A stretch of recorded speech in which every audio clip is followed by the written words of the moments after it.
讲到总统赖清德出访这南太平洋友邦期间，都有风声讲这中共将有可能会搁再军演。国防部今仔日也公布，强军初9到11，要伫咧浙江、福建以东设7大的空袭保留区，要掌握到这强军的军舰和海警船伫台海附近和西太平洋活动。再去也完成到这应变中心的开设，也启动这战备操演。另外，海巡伫今仔日也公布4架海警船伫台湾的西南海域，也那进前也伫咧绿岛附近出现，军方也含这海巡合作，要来应对中国行动。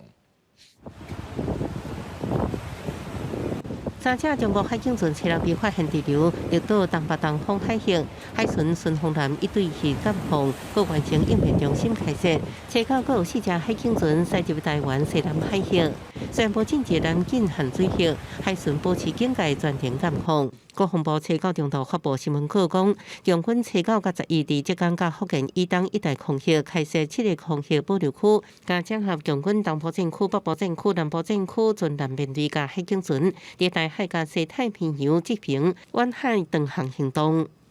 国防部已经在上午完成应变中心开设，因应共军的相关行动，国防部同步启动备战操演，依据敌情威胁状况，在战术位置实施演练。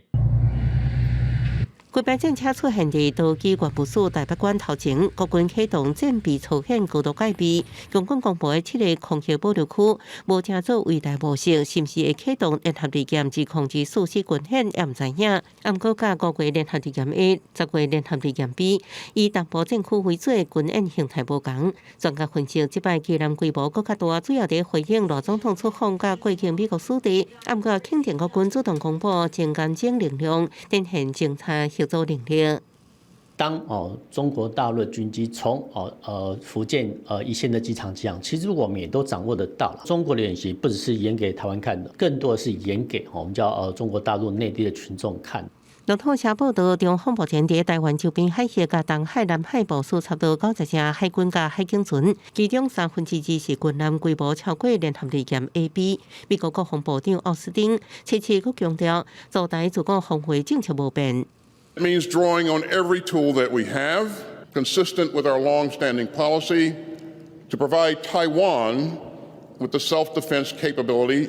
it needs. 咱向美国买 M1A2 挑战车，地配38台，安装这个月到台湾，传出由军方委托的国安轮运送到台湾了后，会由南部港口进关。记者综合报道。